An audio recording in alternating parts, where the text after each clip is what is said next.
രമേശ് ചെന്നിത്തല പുതിയ ആഭ്യന്തരമന്ത്രിയായതിനു ശേഷം അദ്ദേഹം ആദ്യം നടത്തിയ പ്രഖ്യാപനമാണ് കേരളത്തെ ലഹരി വിമുക്തമാക്കുക എന്ന ലക്ഷ്യം വിട്ടുകൊണ്ട് ഓപ്പറേഷൻ തൂഫാൻ എന്നൊരു പദ്ധതിക്ക് അദ്ദേഹം നേതൃത്വം കൊടുക്കുകയാണ്. അദ്ദേഹത്തിന്റെ നേതൃത്വത്തിലാണ് ആ പദ്ധതി കേരളത്തിൽ ആരംഭിച്ചിരിക്കുന്നത്. നമുക്കറിയാം, കേരളം മയക്കുമരുന്നിന്റെ ഹബ്ബായി മാറുകയാണ്. സിന്തറ്റിക് ഡ്രഗ്സ് കേരളത്തിലേക്ക് ഇടതടവില്ലാതെ ഒഴുകിക്കൊണ്ടിരിക്കുന്ന വാർത്ത ദിനംപ്രതി നമ്മൾ കേൾക്കുകയാണ്. കോളേജ് വിദ്യാർത്ഥികളും സ്കൂൾ വിദ്യാർത്ഥികളും അടക്കമുള്ളവർ ഈ സിന്തറ്റിക് ഡ്രഗ്സിന് അടിമയാകുന്ന ഒരു സാഹചര്യം ദിനംപ്രതി കേരളത്തിന്റെ വിവിധ നഗരങ്ങളിൽ നിന്ന്, അതായത് വൻകിട ചെറുകിട നഗര വ്യത്യാസമില്ലാതെ കണ്ണൂരും കോഴിക്കോടും എറണാകുളവും തൃശ്ശൂരും തിരുവനന്തപുരവും കൊല്ലവും അടക്കം MDMA-യും കൊക്കൈനും അടക്കമുള്ള മാരക സിന്തറ്റിക് ഡ്രഗ്സ് പിടിക്കുന്ന ഒരു വാർത്ത നമ്മൾ കേട്ടുകൊണ്ടിരിക്കുന്ന ഒരു സാഹചര്യത്തിലാണ് ഇതിനെ ഫലപ്രദമായി തടയാൻ ഒന്നും ചെയ്യാൻ കഴിയാതെ എക്സൈസ് വകുപ്പും പോലീസും നോക്കുകുത്തികളായി നിൽക്കുകയാണ്. കാരണം അവരെ കുറ്റം പറയാൻ കഴിയില്ല. അവർ പിടികൂടുന്നൊക്കെ താഴെ തട്ടിലെ ഏറ്റവും കരിയർമാരായ ഏറ്റവും താഴെ തട്ടിലെ കണ്ണികളെയാണ്. അവരെ പിടിച്ചാൽ തന്നെ ഇതിന്റെ സോഴ്സ് എവിടെ നിന്നാണ്, ഇതെവിടെ നിന്നാണ് വരുന്നത് തുടങ്ങിയ കാര്യങ്ങളൊന്നും അവർക്ക് പലപ്പോഴും അറിയാൻ കഴിയില്ല. നേരത്തെ ചില കേസുകളിൽ നിന്ന് നമുക്ക് ലഭ്യമാകുന്ന ഒരു വിവരപ്രകാരം ബംഗളൂരുവിൽ നിന്നും ഡൽഹിയിൽ നിന്നുമാണ് കേരളത്തിലേക്ക് വ്യാപകമായി ഇത്തരത്തിൽ സിന്തറ്റിക് ലഹരി ഒഴുകുന്നത്. ആഫ്രിക്കൻ സ്വദേശികളെ നൈജീരിയ, കാമറൂൺ തുടങ്ങിയ രാജ്യങ്ങളിൽ നിന്നുള്ള ആളുകൾക്ക് ഈ MDMA വാറ്റിയെടുക്കാൻ നല്ല പ്രാവീണ്യമാണെന്ന് വാർത്തകളിലൊക്കെ കാണാറുണ്ട്. അത്തരം ആളുകളെ ബാംഗ്ലൂരിലും ഡൽഹിയിലും ഒക്കെ കൊണ്ടുവന്ന് അവരാണ് ഈ സിന്തറ്റിക് ഡ്രഗ്സ്, അതായത് ഈ MDMA നിർമ്മിക്കുന്നത്. ബാംഗ്ലൂർ വൻകിട ഫ്ളാറ്റുകളും മറ്റും കേന്ദ്രീകരിച്ചാണ് ഇത്തരത്തിൽ മരുന്ന് നിർമ്മിച്ചതിന് ശേഷം കുട്ടികൾ ഉൾപ്പെടെയുള്ളവരെ കേരിയർമാരാക്കിയാണ് കേരളത്തിലേക്ക് ഇത് കടത്തുന്നത്. എന്തായാലും ഇതിനെ തടയാൻ ഓപ്പറേഷൻ തൂഫാൻ എന്ന് പറയുന്ന ഒരു പദ്ധതിയുമായി കടന്നു വന്ന രമേശ് ചെന്നിത്തല ഇതിന്റെ ആദ്യഘട്ടം എന്ന രൂപത്തിൽ വർക്ക് ആരംഭിച്ചു കഴിഞ്ഞു. ഈ ഓപ്പറേഷൻ തൂഫാനിലൂടെ കേരളത്തെ ഒരു പരിധി വരെയെങ്കിലും ലഹരി മുക്തമാക്കാൻ കഴിയുമെന്നൊരു പ്രതീക്ഷയുണ്ടോ? തീർച്ചയായും പ്രതീക്ഷയുണ്ട്. കാരണം നമുക്കറിയാം, രമേശ് ചെന്നിത്തല പ്രതിപക്ഷ നേതാവായിരുന്ന സമയം മുതൽ അദ്ദേഹം ലഹരിക്കെതിരെ പോരാടുന്നുണ്ട്, പല ക്യാമ്പയിനുമായി മുന്നോട്ട് പോകുന്നുണ്ട്. അതിനു മുൻപ് അദ്ദേഹം ആഭ്യന്തര വകുപ്പ് മന്ത്രിയായിരുന്നു. ഉമ്മൻചാണ്ടി സർക്കാരിന്റെ കാലത്ത് ആഭ്യന്തര വകുപ്പ് മന്ത്രിയായിരുന്നപ്പോൾ അന്ന് ഇത്രത്തോളം ലഹരിവേട്ട കേരളത്തിൽ ഇല്ല. അന്നത്തെ കാലത്ത് പോലും ക്ലീൻ ക്യാമ്പസ്, സേഫ് ക്യാമ്പസ് എന്ന് പറയുന്ന പദ്ധതി സ്കൂളുകളിലേക്കും കോളേജുകളിലേക്കും മുന്നോട്ട് വെച്ചത് അന്നത്തെ ആഭ്യന്തരമന്ത്രിയായത് രമേശ് ചെന്നിത്തലയാണ്. അത് കഴിഞ്ഞ് പിന്നീടുണ്ടായ 10 വർഷം, LDF സർക്കാരിന്റെ 10 വർഷത്തിലാണ് ഇത്രയും കൂടുതൽ ലഹരി, അതിപ്പോ ആ സർക്കാരിന്റെ പരാജയം കൂടിയാണ്, ഇത്രയും വലിയ തോതിൽ ലഹരി കേരളത്തിലേക്ക് ഒഴുകാൻ തുടങ്ങിയത്.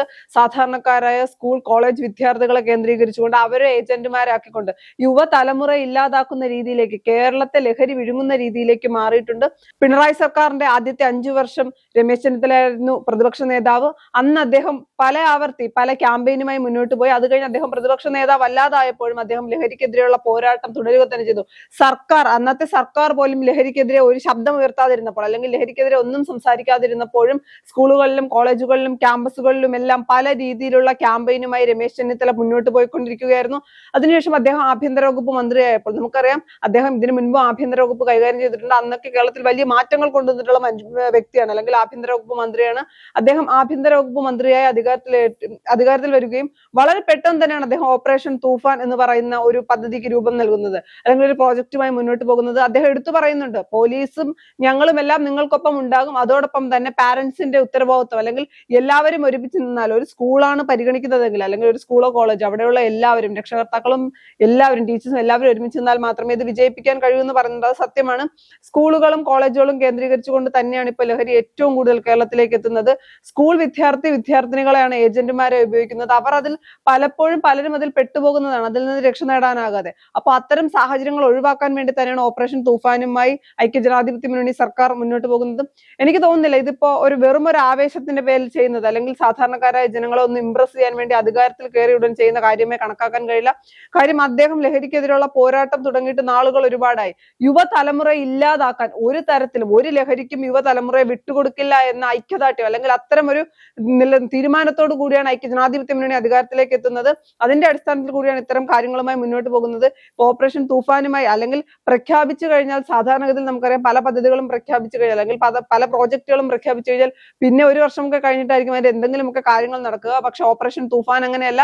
അദ്ദേഹം പ്രഖ്യാപിച്ചു കഴിഞ്ഞ് ഇപ്പൊ ഓപ്പറേഷൻ തൂഫാനുമായി ബന്ധപ്പെട്ട പല കാര്യങ്ങളും പല സ്ഥലങ്ങളും, കോളേജ്, ഇനിയിപ്പോ നാളെ സ്കൂൾ തുറക്കുന്നതിന് മുന്നോടിയായി പല സ്ഥലങ്ങളിലും പോലീസ് നിരീക്ഷണം നടത്തുന്നുണ്ട്. പല സ്കൂളിനടുത്തുള്ള കടകൾ, അങ്ങനെയുള്ള സ്ഥലങ്ങളിലെല്ലാം തന്നെ സ്കൂൾ കോളേജുകൾ കേന്ദ്രീകരിച്ച് പോലീസിന്റെ അന്വേഷണം നടക്കുന്നുണ്ട്, എല്ലാവരെയും നിരീക്ഷിക്കുന്നുണ്ട്. അത്തരത്തിൽ ഓപ്പറേഷൻ തൂഫാനുമായി മുന്നോട്ട് പോകുമ്പോൾ അത് കേരളത്തിലെ ജനങ്ങൾക്കും അമ്മമാർക്കും ഒക്കെ വലിയ ആശ്വാസം തന്നെയാണ് നൽകുന്നത്. സ്കൂൾ കോളേജുകൾ തുറന്നു കഴിയുമ്പോൾ നമുക്ക് ഇത് എത്രത്തോളം ഫലപ്രദമായി എന്ന് കണ്ടറിയാൻ കഴിയും. ഓപ്പറേഷൻ തൂഫാന്റെ ഭാഗമായി തിരുവനന്തപുരത്ത് പെട്ടിക്കടകളിൽ അടക്കം റെയ്ഡ് നടക്കുകയാണ്. ആ പെട്ടിക്കടകളിൽ റെയ്ഡ് നടത്തി അത് തകർക്കുന്ന ഒരു വാർത്തയ്ക്ക് അടിയിൽ വന്ന കമന്റുകളാണ് ഏറ്റവും ശ്രദ്ധേയമായ കാര്യം. ആളുകൾ പറയുന്നു, പഴവങ്ങാടി ഗണപതി ക്ഷേത്രത്തിന് തൊട്ടടുത്തുള്ള പെട്ടിക്കടയിൽ ഇത് നിരോധിത പുകയില ഉൽപ്പന്നങ്ങളായ ഹൻസ്, കൂള്, പാൻപരാഗ് ഇന്ന് സുലഭമായി കിട്ടുന്നുണ്ട്, അത് നിങ്ങൾ റെയ്ഡ് ചെയ്യൂ. ഇന്ന മുറുക്കാൻ കടയിൽ കിട്ടുന്നുണ്ട്. ആളുകൾ പറഞ്ഞുകൊണ്ടേയിരിക്കുന്നു. കൊച്ചി നഗരത്തിലെ വൻകിട ഹോട്ടലുകൾ നടക്കുന്ന DJ പാർട്ടികൾ ഇനി 11 മണിക്ക് ശേഷം വേണ്ടെന്ന കർശന നിർദ്ദേശം ഹോട്ടലുകൾക്ക് നൽകി കഴിഞ്ഞു. ഈ DJ പാർട്ടികളിൽ രാസലഹരിയുടെ വലിയ തരത്തിലുള്ള ഒഴുക്കാണ് നടക്കുന്നതെന്ന വാർത്തകൾ നേരത്തെ പുറത്തു വന്നിരുന്നു. അവിടെ 2 മോഡലുകളുടെ മരണം കൊച്ചി നഗരത്തെ ഏതാണ്ട് ഒരു 4 വർഷം മുമ്പാണ് കൊച്ചി നഗരത്തിൽ ലഹരി പാർട്ടി നടന്നതിന് ശേഷം ഉണ്ടായ 2 മോഡലുകളുടെ മരണവുമായി ബന്ധപ്പെട്ട വലിയ വിവാദങ്ങൾ ഉണ്ടായിരുന്നു. അതോടൊപ്പം തന്നെ DJ പാർട്ടികളിൽ വ്യാപകമായി രാസലഹരി ഒഴുകുന്നു എന്ന വാർത്തകൾ നിരന്തരം പുറത്തു വന്നിരുന്നു. അന്ന് ഒരു പോലീസ് ഉദ്യോഗസ്ഥ പറഞ്ഞത്, ഞാൻ ആ ലഹരി പാർട്ടി പിടിക്കാൻ ചെന്നപ്പോൾ ഞാൻ ഞെട്ടിപ്പോയി, സമൂഹത്തിലെ ഉന്നതരായ VVIPകളാണ് ആ ലഹരി പാർട്ടിയിൽ പങ്കെടുക്കുന്ന, പ്രോട്ടോകോൾ പ്രകാരം എനിക്ക് അവരെ അറസ്റ്റ് ചെയ്യാൻ കഴിയില്ല എന്ന് പറഞ്ഞ പോലീസ് ഉദ്യോഗസ്ഥ കൊച്ചി നഗരത്തിലുണ്ടായിരുന്നു. അത്തരം കൊച്ചി നഗരം കേന്ദ്രീകരിച്ചുള്ള ലഹരി പാർട്ടികൾ, അതോടൊപ്പം തന്നെ കൊച്ചിയിലെ ഈ ബംഗാളികളും ഹിന്ദിക്കാരും വിൽക്കുന്ന മുറുക്കാൻ കടകളിൽ നിരോധിത പുകയില വസ്തുക്കൾ വ്യാപകമായി വിൽക്കപ്പെടുകയാണ്. വെറും തൊട്ടടുത്ത സംസ്ഥാനമായ കർണാടകയിൽ ഈ നിരോധിത പുകയില ഉൽപ്പന്നങ്ങൾ, അതായത് ഹൻസ്, കൂള്, പാൻപരാഗതൊന്നും അവിടെ 10 രൂപയ്ക്കാണ് കിട്ടുന്നത്. ഹോൾസെയിൽ ആകുമ്പോൾ അത് 8 രൂപയ്ക്കും 7 രൂപയ്ക്കും കിട്ടുന്ന അതേ വസ്തുക്കളാണ് ഇവിടെ കൊണ്ടുവന്നത് 50ഉം 60ഉം 70ഉം രൂപയ്ക്ക് വിൽപ്പന നടത്തി 7 ഇരട്ടി 8 ഇരട്ടി ലാഭം കൊയ്യുന്നത്. ഇത്തരം കടകളെ പോലീസ് നിരീക്ഷിക്കണം. കാരണം ചെറിയ കുട്ടികൾ ലഹരി ഉപയോഗം തുടങ്ങുന്നത് ഇതിൽ നിന്നാണ്. ലഹരിയുടെ കരാളഹസ്തത്തിൽ നിന്നും കേരളീയ യുവത്വത്തെയും അതോടൊപ്പം തന്നെ കേരളത്തിന്റെ വിദ്യാർത്ഥി സമൂഹത്തെ മോചിപ്പിക്കാനുള്ള ഉത്തരവാദിത്തമാണ് രമേശ് ചെന്നിത്തല ഏറ്റെടുത്തിരിക്കുന്നത്. ഓപ്പറേഷൻ തൂഫാന് കക്ഷി രാഷ്ട്രീയത്തിന് അതീതമായ പിന്തുണ അദ്ദേഹത്തിന് നൽകണം.